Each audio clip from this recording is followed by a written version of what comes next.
تاجدار مدینہ والی کائنات مصطفیٰ جان رحمت کے میلاد کی عظمتیں کیا ہیں؟ میلاد کیا ہے مصطفیٰ کا؟ کیا برکتیں ہیں میلاد مصطفیٰ کی؟ تاجدار مدینہ والی کائنات مصطفیٰ جان رحمت کے پیارے دیوانوں، ذرا آؤ بغداد شریف، بغداد شہر میں چلو۔ حضرت حماد منصور رحمت اللہ علیہ اللہ اکبر کبیرہ محفل میلاد سجا کر آقا کا میلاد پڑھ رہے ہیں۔ تاجدار مدینہ کا میلاد پڑھا جا رہا ہے، مصطفیٰ جان رحمت کا میلاد پڑھا جا رہا ہے، آقا کی عظمتیں، آقا کا مقام و مرتبہ بیان کیا جا رہا ہے، مصطفیٰ کی شان بیان کی جا رہی ہے۔ ایک شخص اس کے اندر ایسا بیٹھا ہے جو غریب ہے محفل کے اندر، مگر سب کچھ سن رہا ہے۔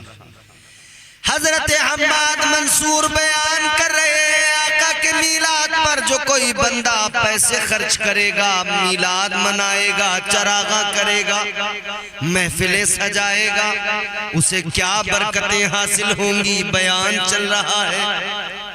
ایک بندہ کھڑا ہوا، کھڑے ہو کے کہنے لگا حضور میں تو غریب ٹھہرا، اللہ والے میں غریب انسان، ذرا میرے بارے میں بھی بتا دیجئے، میں خرچ تو نہیں کر سکتا مگر آقا سے پیار کرتا ہوں، میرے بارے میں بھی کچھ فرمائیے۔ کہنے لگا دل تو میرا بھی بڑا چاہتا ہے آقا کا میلاد مناؤں، چراغاں کروں، مگر کیا کروں میرے پاس میں پیسے نہیں، کیا کروں؟ حضرت حماد منصور نے اتنا سنا تو آپ نے مجمع میں اعلان کر دیا، آپ نے فرمایا کوئی شخص اگر اس کو 3 دینار دے،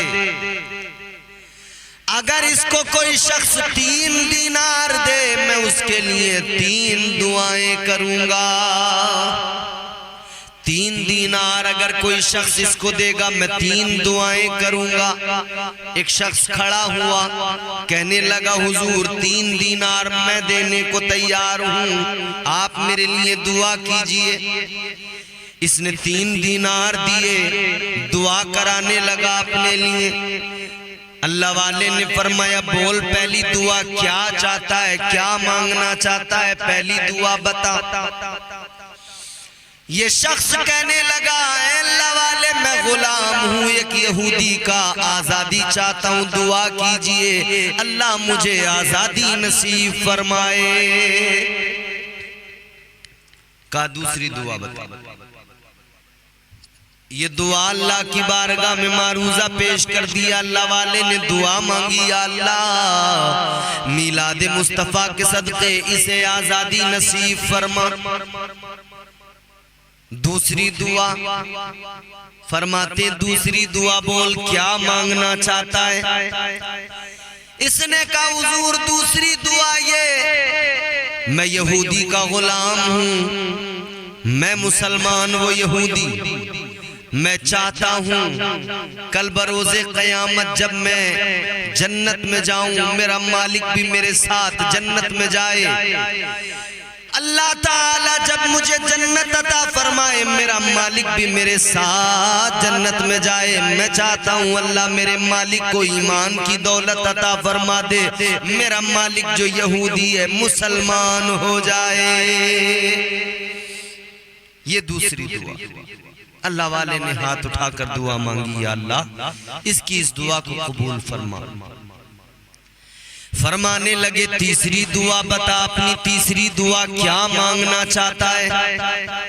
اس نے کہا حضور تیسری دعا میری یہ ہے میں ہوں تو گنہگار مگر دل میں تمنا ہے کہ مجھے مصطفیٰ جان رحمت کا دیدار ہو جائے، تاجدار مدینہ کا دیدار ہو جائے۔ دعا تیسری یہ ہے، یہ بھی دعا مانگی گئی، اللہ والے نے ہاتھ اٹھا کے دعا مانگی مولا اے پروردگار اسے اپنے پیارے محبوب کا دیدار نصیب فرما، تاجدار مدینہ کی زیارت نصیب فرما، اور یہ بھی آقا کی بارگاہ میں بھی معروضہ پیش کر دیا گیا، یا رسول اللہ اسے دیدار عطا فرما دیجئے، آقا اس پر کرم فرما دیجئے۔ اللہ اکبر۔ محفل سے جب یہ واپس آیا، اس کا مالک یہودی کہتا ہے کہاں گیا تھا؟ اس نے کہا میلاد منانے گیا تھا آقا کا، نبی کے میلاد کی محفل میں گیا تھا، مصطفیٰ کی عظمتیں سن کر آیا، مصطفیٰ کا مرتبہ سن کے آیا، تاجدار مدینہ کی شان سن کے آیا۔ یہودی کہنے لگا ذرا مجھے بھی کچھ بتا۔ اس نے آقا کی عظمتیں سنائی، مصطفیٰ کا مقام و مرتبہ بتایا، اللہ اللہ پھر یہ بات بھی بتائی کہ میں نے 3 دینار دیے، 3 دینار کے بدلے مجھ سے دعاؤں کے 3 آپشن تھے، 3 دعائیں مانگی گئی میرے لیے۔ یہودی نے کہا بتا تو نے پہلی دعا کیا مانگی؟ اللہ اکبر۔ یہ کہنے لگا میں نے پہلی دعا یہ مانگی کہ میں غلام ہوں، آزادی کی دعا مانگی۔ اتنا سنا یہودی کا دل نہ جانے کیوں نرم ہوا، اور وہ کہنے لگا جا تو آزادی چاہتا ہے، میں نے تجھے آزاد کر دیا۔ اب دیکھو نا میلاد مصطفیٰ میں مانگی ہوئی دعا کیسے اثر دکھاتی ہے اور کس طرح اسباب بنتے ہیں۔ وہ یہودی کہنے لگا جا میں نے تجھے آزاد کر دیا، دوسری دعا بتا۔ دوسری دعا بتائی گئی۔ اس نے کہا میں نے دوسری دعا یہ مانگی تھی کہ میں مسلمان، میرا مالک یہودی، میں بروز قیامت جنت میں جاؤں، میرا مالک دوزخ میں جائے، یہ مجھے اچھا نہیں لگے گا، لہٰذا میں نے دعا یہ مانگی کہ میرا مالک مسلمان ہو جائے، اللہ میرے مالک کو ایمان کی دولت دے دے، میں بھی جنت میں جاؤں وہ بھی جنت میں داخل ہو۔ اتنا سنا اس کی طبیعت مائل ہوئی، دل بدلنے لگا، کیفیت تبدیل ہو گئی یہودی کی۔ کہنے لگا سن لے اگر تو میرے لیے ایمان کی دعا مانگ کے آیا ہے تو چل پھر میں بھی کلمہ پڑھتا ہوں۔ کلمہ پڑھ لیا، لا الہ الا اللہ محمد رسول اللہ۔ کلمہ پڑھ کر مسلمان ہو گیا، 2 دعائیں قبول ہو گئی۔ اب باری تیسری دعا کی آتی ہے۔ تیسری دعا میں تو آقا کا دیدار مانگا ہے، تیسری دعا میں تو مصطفیٰ کا دیدار مانگا ہے۔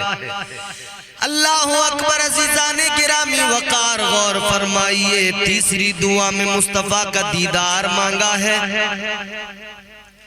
رات آئی، یہ بستر پہ لیٹا، حضور کو یاد کرتے کرتے سونے کے لیے تیار، آقا پر درود و سلام پڑھنے لگا۔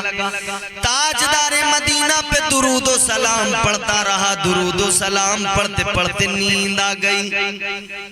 ادھر آقا پر درود و سلام پڑھتے پڑھتے یہ سویا، خواب دیکھا اس نے، قسمت جاگ گئی۔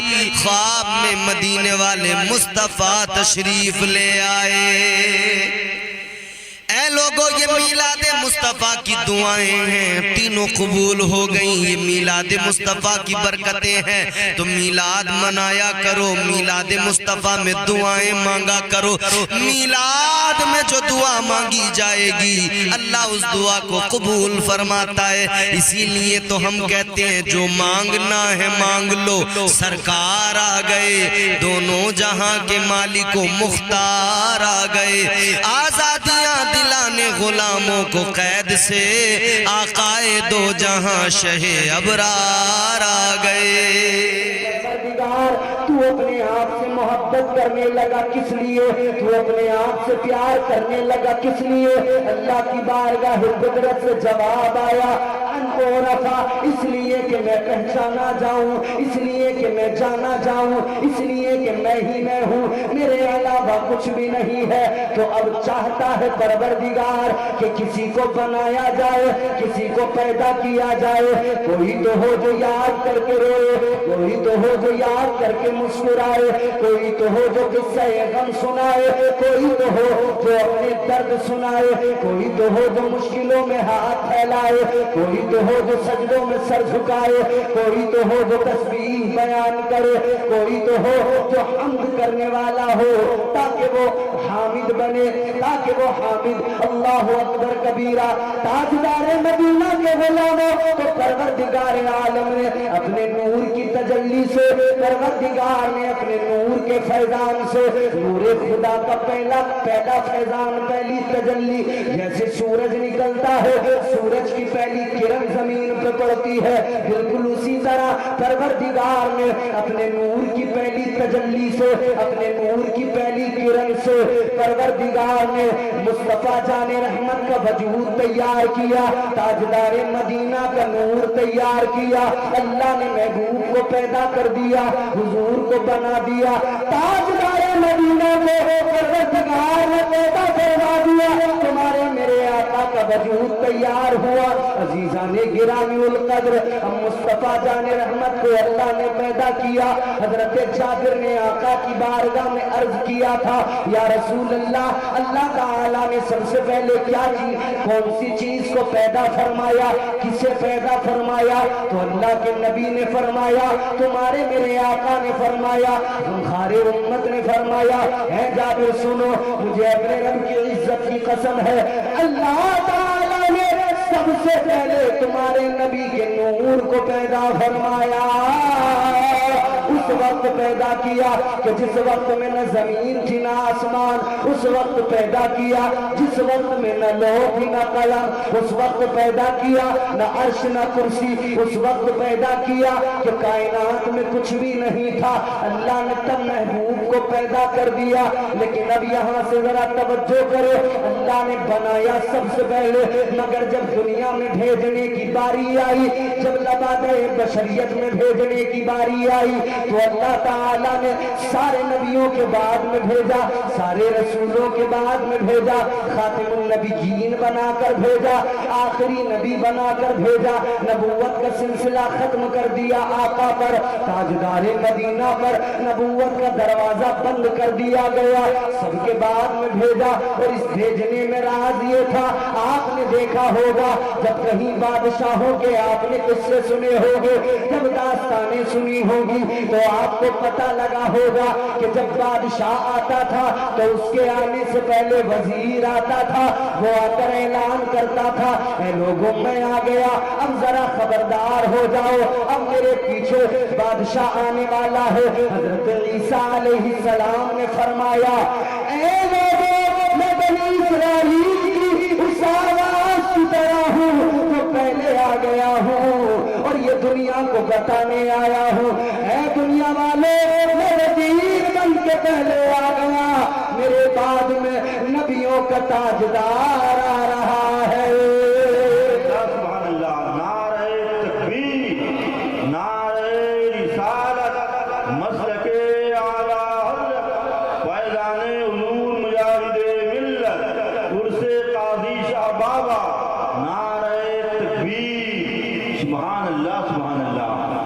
حضور آ گئے، رحمتیں آ گئی، حضور آ گئے، برکتیں آ گئی، حضور آ گئے، فضائیں خوشبودار ہو گئیں، حضور آ گئے، ہوائیں مشکبار ہو گئیں۔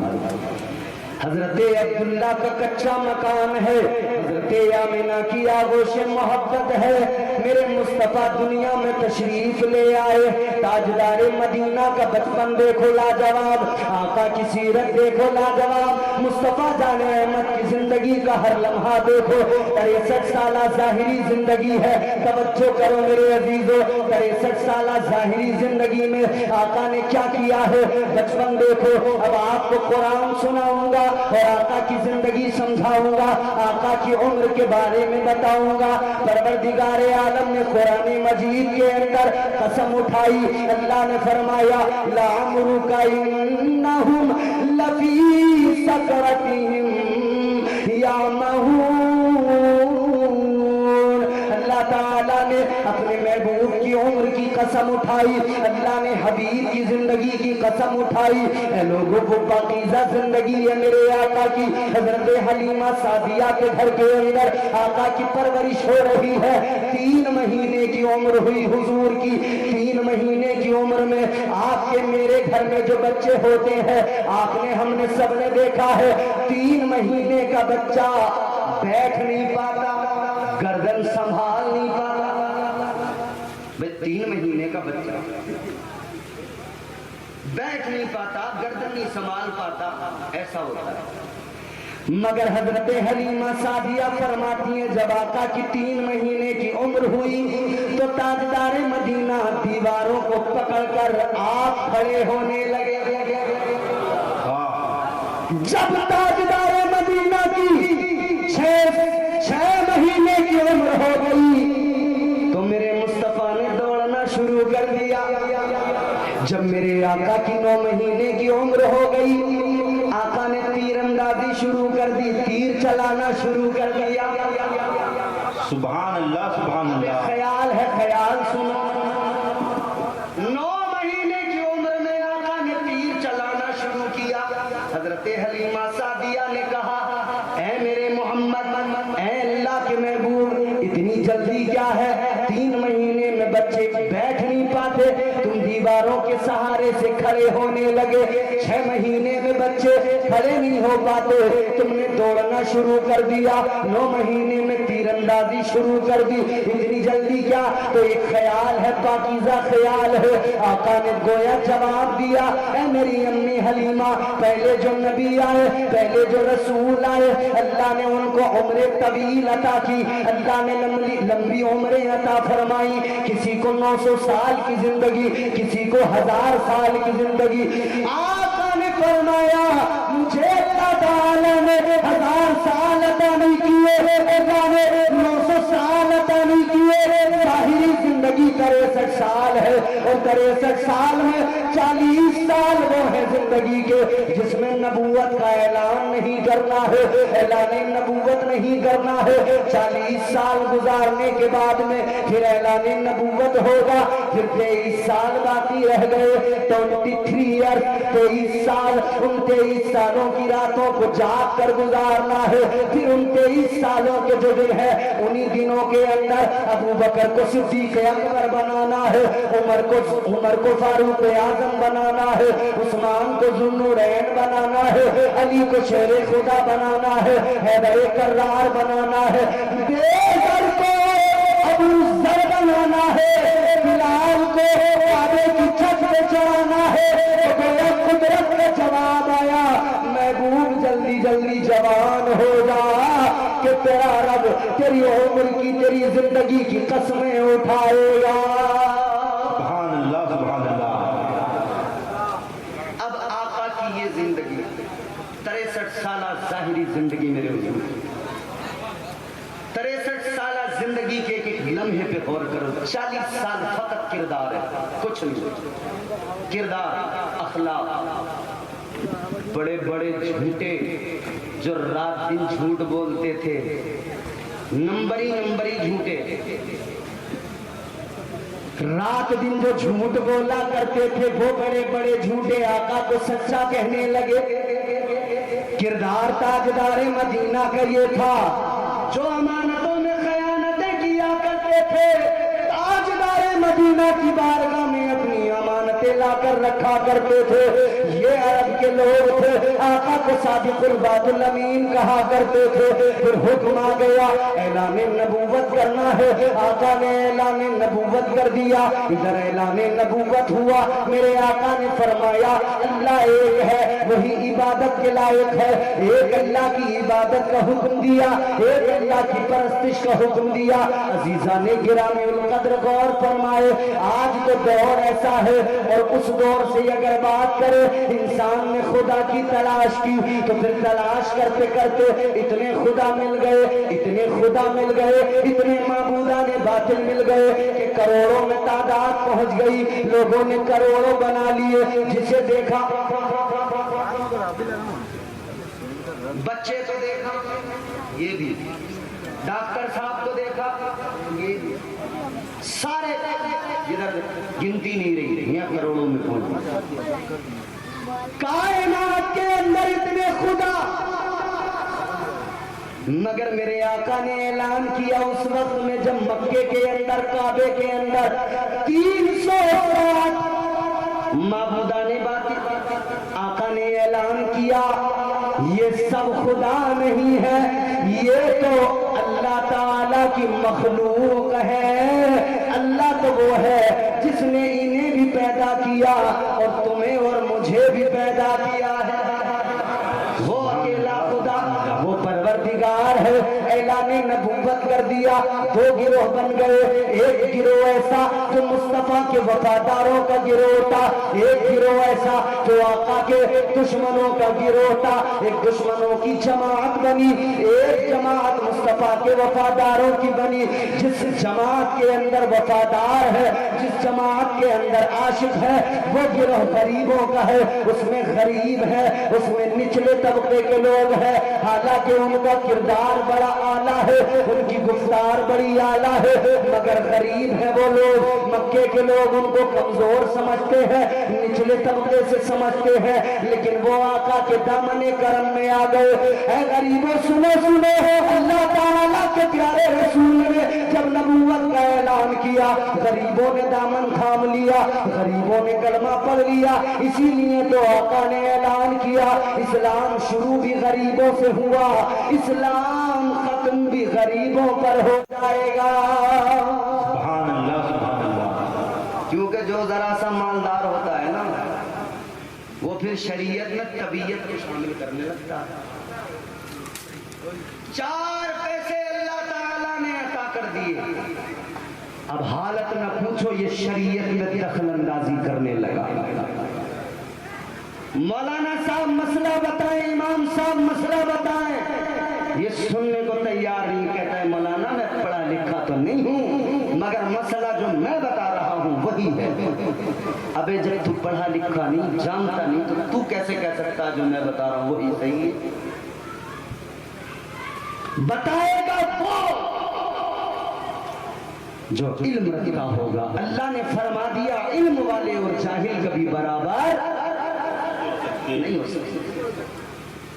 اور اللہ تعالیٰ نے نہ سردار دیکھے، نہ زمیندار دیکھے، نہ مکے کے سربراہ دیکھے جو حضور کے گستاخ بنے دولت کے زوم میں، جنہوں نے اسلام کو قبول نہیں کیا نا، اللہ تعالیٰ نے انہیں ذلیل و رسوا کر دیا، ذلیل و خوار کر دیا۔ ابو لہب کہنے کو چچا تھا، مگر اللہ نے قرآن میں اس کی تذلیل بیان فرمائی اور فرما دیا تبت یدا ابی لہب۔ اللہ نے قرآن میں اس کی تذلیل فرمائی، بتا لگ گیا آدمی چاہے جتنا امیر ہو، آدمی چاہے جتنا مالدار ہو، آدمی چاہے جتنے بڑے عہدے پر ہو، مگر اس کی زندگی میں اگر اسلام نہیں ہے، اس کی کوئی حیثیت نہیں ہے، اس کی زندگی میں اسلام نہیں ہے، اس کا کوئی وقار نہیں ہے، اس کی زندگی میں دین نہیں ہے، اس کی کوئی اوقات نہیں ہے، بندہ وہی کامیاب ہوتا ہے، اسی کی حیثیت اور اسی کی عزت ہوتی ہے جو اسلام پر مر مٹنے کو تیار ہوتا ہے، جو اسلام کی عظمتوں پر نچھاور ہوتا ہے، جو اسلام کو اپنی زندگی میں شامل کرتا ہے، جو اسلام سے محبت کرتا ہے۔ عزیزوں یہ وہ اسلام ہے، آپ جانتے نہیں مکے کی سرزمین پر جب آقا نے تبلیغ کی ہے نا، اسی اسلام کی دعوت دی ہے نا، تو لوگ دشمن بنے، اتنے تگڑے دشمن بنے، اتنے سخت دشمن بنے، پلاننگ کرنے لگے، مشورے کرنے لگے کیا کیا جائے۔ ایک روز کو مشورہ کر کے سارے آئے اور آ کر کہنے لگے اے محمد عربی، اگر تمہیں دولت چاہیے ہمیں بتاؤ، اگر تمہیں کسی عورت سے شادی کرنا ہے ہمیں بتاؤ، اگر تم مال چاہتے ہو ہمیں بتاؤ، اگر تم مکے میں سرداری چاہتے ہو ہمیں بتاؤ، اگر عہدہ چاہتے ہو ہمیں بتاؤ، جو چاہیے ہمیں بتاؤ، ہم تم کو وہ دیں گے، تم کو وہی دے دیا جائے گا، وہی تم کو مل جائے گا۔ میرے آقا نے اعلان کر دیا تھا اور ان کافروں کو بتا دیا تھا، اے مکے کے کافروں سنو، تم سمجھتے ہو تمہارے سکوں میں اسلام کی دعوت کو روک دیا جائے گا، تمہارے سکوں کی کھنک اسلام کی تبلیغ کو روک دے گی۔ آقا نے فرمایا سنو، اگر تم میرے ایک ہاتھ میں سورج کو رکھ دو، ایک دوسرے ہاتھ میں چاند کو رکھ دو، آقا نے فرمایا اگر تم چاند و سورج کو میرے ہاتھ میں رکھ کر پھر مجھ سے کہو اسلام کی تبلیغ کو روک دوں، تو پھر بھی میں ہرگز اسلام کی تبلیغ کو بند نہیں کروں گا۔ سبحان اللہ سبحان اللہ۔ یہ وہ مذہب مہذب ہے، یہ وہ اسلام ہے، قرآن میں اللہ نے فرمایا ان الدین عند اللہ الاسلام۔ آج ہم اسلام کا مذاق اڑاتے ہیں، آج ہم جلسے میں آئے تو مسلمان دیندار، ایک ہفتے میں ایک بار مسجد گئے نا جمعے کے دن تو ہم دیندار مسلمان، لیکن جب لوٹ کر گھر آئے دینداری ختم۔ جب لوٹ کر اپنے گھر میں داخل ہوئے دینداری ختم۔ آپ کہیں گے یہ کیسی بات؟ یہی بات ہے۔ اپنے گھر کے حالات دیکھو، گھر کے ماحول کو دیکھو، کہاں ہے گھروں کے اندر اسلام؟ جتنے باہر ہم مسلمان بنے ٹہلتے ہیں ٹوپیاں سجا کر، اتنے گھر میں اگر پکے مسلمان ہو جائیں تو خود بھی نمازی ہو، بیٹا بھی نمازی ہو، ماں بھی نمازی ہو، بیٹی بھی نمازی ہو۔ اگر ہم گھر میں اسلام کو پسند کرنے لگے تو باپ کے چہرے پہ بھی داڑھی ہو، بیٹا بھی اپنے چہرے پہ داڑھی سجا لے۔ اگر ہم گھر میں اسلام کو اپنے پوری طرح سے داخل کر لے اور اسلامی طور طریقوں پر عمل کر لے تو ہماری عورتیں باہر بازاروں میں نہ گھومے، ہماری عورتیں بے پردہ نظر نہ آئے۔ ہماری عورتوں آج حالت یہ ہے، اللہ رحم فرمائے، جہاں دیکھو عورتیں بے پردہ، جہاں دیکھو ہماری خواتین بے پردہ۔ یہ دنیا کی ہوا ہے جس ہوا نے ایسا بنا دیا ہے، یہ دنیا کی رنگینیاں، یہ دنیا جتنی خوبصورت نظر آتی ہے یاد رکھنا یہ اتنی خوبصورت نہیں ہے۔ یہاں غلاظت ہی غلاظت ہے، یہاں گناہوں کی گندگی ہے، یہاں گناہوں کی غلاظت ہے۔ اپنے آپ کو اس گندگی سے بچانا ہے، اپنے آپ کو اس غلاظت سے بچانا ہے۔ یاد رکھنا یہ جو زندگی کی چادر ہے یہ دنیا کے کانٹوں پہ پڑی ہے، سلیقے سے اٹھانا پڑے گا۔ اگر سلیقے سے نہیں اٹھایا یہ چادر زندگی کی پھٹ جائے گی، چیتھڑے ہو جائیں گے، تار تار ہو جائے گی۔ اس زندگی کی چادر کی حفاظت کرو، دنیا کے کانٹوں سے سلیقے سے بچاؤ۔ میرے عزیزوں، تاجدار مدینہ کے غلاموں، اسلام زندگیوں میں لاؤ، گھروں میں اسلام کو لے کر آؤ۔ کیا ہی اچھا ہوتا ہم تاجدار مدینہ کے فرامین پر عمل کرتے، ہم مصطفیٰ کی تعلیمات پر عمل کرتے۔ وہ نبی کی تعلیمات جس کی خاطر آقا نے ظلم سہے، وہ مصطفیٰ کی تعلیمات جس کی خاطر صحابہ نے جانے دی، وہ مصطفیٰ کی تعلیمات جس کی خاطر حضرت بلال کو گرم ریت پر لٹا کر اذیتیں دی گئیں، تکلیفیں دی گئیں، مارا پیٹا گیا۔ وہ اسلام کی تعلیمات جس کی خاطر حضرت یاسر کو قتل کیا گیا، حضرت عمار پر ظلم کیے گئے۔ وہ اسلام ہے میرے عزیزوں جس کی خاطر حضرت سمیہ پر ظلم ہوا ہے۔ وہ اسلام ہے عزیزان گرامی القدر جس اسلام کی تبلیغ کی خاطر آقا کے اوپر اوجھلیاں ڈال دی گئی۔ یہ وہ اسلام ہے میرے عزیزوں جس اسلام کی خاطر تاجدار مدینہ نے ظلم سہے، تاجدار مدینہ نے اذیتوں کو برداشت کیا، مصطفیٰ کے صحابہ نے ظلم سہے۔ حد ہو گئی، گھر بار چھوڑ دیے، حد ہو گئی، اپنا سب کچھ چھوڑ کر مدینہ چلے گئے، اپنا سب کچھ چھوڑ کے وطن چھوڑ کے چلے گئے، زمینیں چھوڑ کے چلے گئے، اپنی سب تمام دولت چھوڑ کے چلے گئے۔ یہ اسلام کی محبت تھی، یہ اسلام کا پیار تھا، ان کا یہی اعلان تھا، ان کا یہی دنیا کو یہی اعلان تھا۔ انہوں نے دنیا کو بتا دیا، اے دنیا والے، اسلام کی خاطر گھر چھوڑنا پڑے گا، گھر چھوڑ دیں گے، اسلام کی خاطر اپنے مال و اسباب کو چھوڑنا پڑے گا، چھوڑ دیں گے، مگر آقا کا دامن نہیں چھوڑیں گے، تاجدار مدینہ کی غلامی نہیں چھوڑیں گے۔ انہوں نے دنیا کو بتا دیا وہ کوئی اور ہوگا، اپنا جو ایمان دے دے گا، نبی کا چاہنے والا نبی پر جان دے دے گا، تلاوت کر کلام حق کی ہو جائے گا اندازہ، محمد کون ہے اس کا پتہ قرآن دے دے گا۔ سبحان اللہ سبحان اللہ۔ یہ وہ اسلام ہے، یہ حضور کی تعلیمات ہے۔ حضور نے فرمایا جھوٹ مت بولو۔ اب اپنے آپ کو بڑے سے بڑا جھوٹا آدمی کیا کہہ رہا ہے؟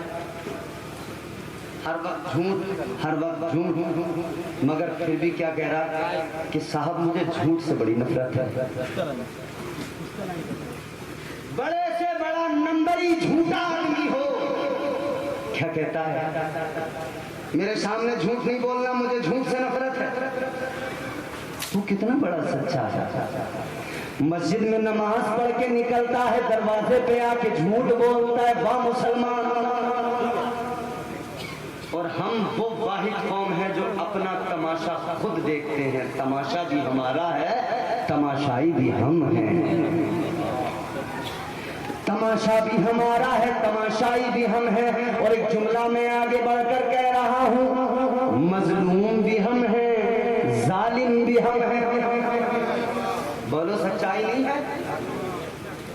کبھی ہم ظالم ہوتے ہیں, مظلوم جب ہوتے تب روتے ہیں, ظالم جب بنتے ہیں تو پھر ذرا بھی احساس نہیں ہوتا ہمیں کہ ہم کس پر کتنا ظلم کر رہے ہیں. بھائی بھائی کی زمین مارتا ہے تب اسے کوئی احساس نہیں ہوتا کہ میں ظالم ہوں. پڑوسی پڑوسی پر ظلم کرتا ہے, اسے احساس نہیں ہوتا میں ظالم ہوں. مسلمان